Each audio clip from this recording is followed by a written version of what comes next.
Okay, so that interview that I did with Charlie back when my show was on PragerU's network is becoming increasingly prophetic. At the end of every one of those interviews, I would ask the questions from my viewers to whoever it was that I was interviewing.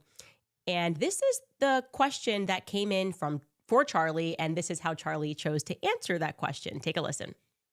Okay, who is, I already know this. You kind of already touched on this. Your all-time favorite historical figure, is it Milton Friedman or is there someone else? Jesus Christ? Yeah, I would Friedman? say I gotta always say Jesus Christ probably. Wow, that is a great question. Historical figure. So just for to make it fun, let's just say before 1850. Okay, he's amending your question. Yes, whoever this is. Susie from Buffalo. I'm so sorry. Yeah, exactly. It's amazing, Stunning. right? That's the Mensa. I mean, I'm kidding.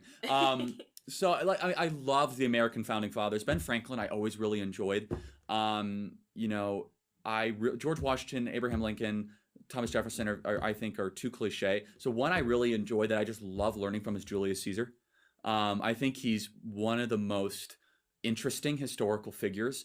If you want to talk about someone who lived a full life, right? It's Julius Caesar. From conquering northern Germania to surviving and winning a Roman civil war, right, to an unusual alliance and quelling a rebellion with Cleopatra, to eventually to ending the Roman Republic, to starting the Roman Empire, and then seeing the people that he benefited the most turn against him. Right. I think there's something very tragic and very interesting about that. So I think it's one of the most interesting, and you could learn, if there's something to learn about humanity, you could learn it through the prism of Julius Caesar.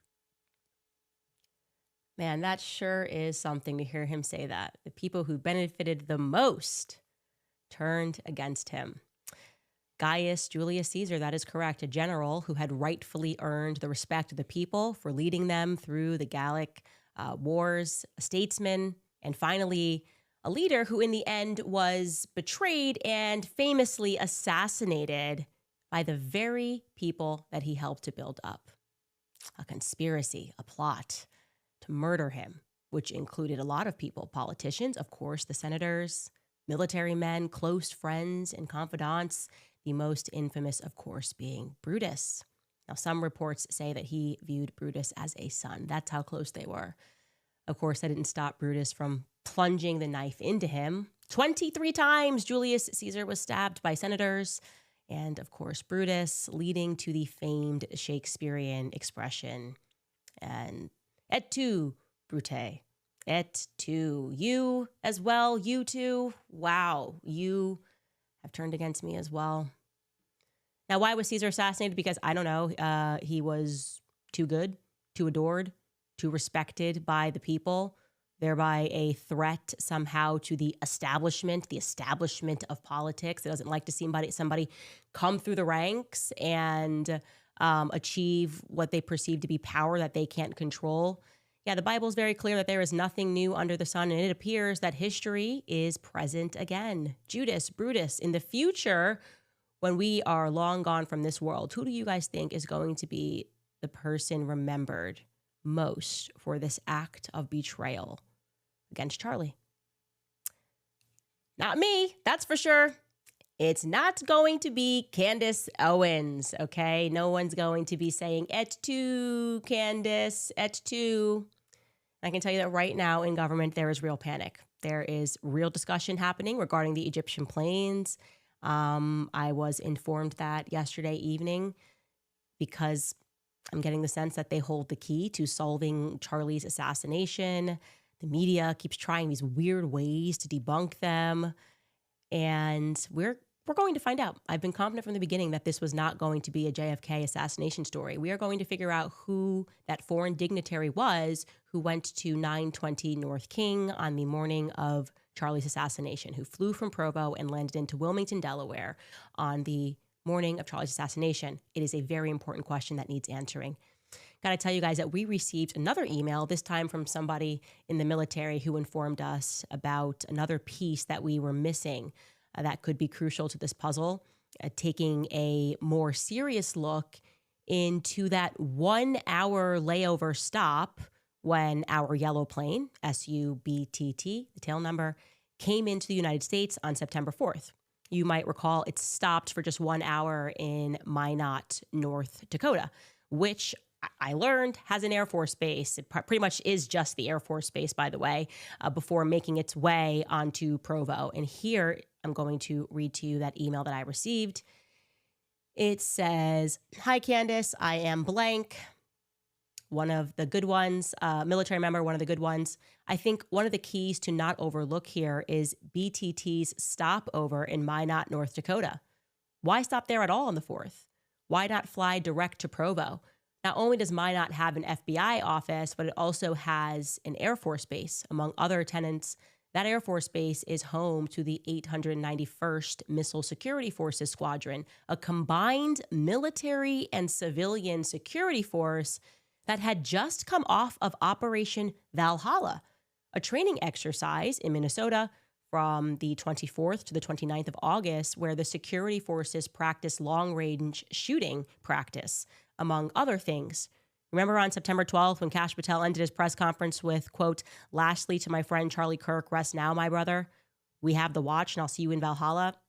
Yeah, very interesting thing to say. I don't believe in coincidences. That's how he ended the email, telling me to keep up the hard work. And so we investigated that, and that fact checked true, right? Minot definitely is home to exactly what we are telling you. I didn't know anything, by the way, about the city of Minot. I can tell you that North Dakota in general is not a very populous state, approximately 750,000 people statewide, okay? And in Minot, there are just 45,000 people, and that includes 5,000 people who are stationed there at the Minot Air Force. And it is home, as he indicated, to a global command strike center, which has participations between various countries on joint exercises. And we can show you right here that in the weeks leading up to Charlie's assassination, I mean, literally what he says, August 24th, 29th, Operation Valhalla took place in neighboring Minnesota. So they took the Minot boys and they took them over to Minnesota, and it included the military and, of note, the civilians. What's interesting, of note, civilians, and they trained from August 25th to August 29th. And we can read the details of that here. And by details, I mean this is what the public was told about what they were training for, okay? So this is on the Minot Air Force Base website. It says Operation Valhalla Strike was a week-long training where the 891st Squadron from Minot Air Force Base, North Dakota, traveled to Camp Ripley Training Center in Minnesota, August 24th, 29th, 2025. The advanced training focused on air-based ground defense and nuclear security tactics, the bread and butter of the squadron's mission. The training, called Operation Valhalla Strike, allowed the unit to complete requirements not possible at the Minot Air Force Base, including full-distance live fire exercises. Camp Ripley provided full-distance firing ranges, which allowed defenders to hone their rifle marksmanship and machine gun proficiency, exceeding the capabilities of standard Air Force 25-meter training ranges. Okay, the squadron of more than 250 dedicated airmen and civilians supporting the 91st Missile Wing's global deterrence mission by defending the United States with the world's premier combat-ready intercontinental ballistic missile force. Okay, cool. And yeah, it sure must be something of just a coincidence that Valhalla, which kind of struck everybody as odd, as was him going 33 hours, 33 hours, 33 hours. It was like there was a press conference that was happening for the American people, but he was signaling to other people who were like in the club to know what they needed to understand about what happened. Do you know what I mean? That's how I felt about Kash Patel's press conference and the things that he was saying. It just didn't, something felt weird about it. 33 hours, 33 hours. And of course, yes, he did say something about Valhalla. Let's take a listen to what Kash Patel said. Lastly, to my friend Charlie Kirk,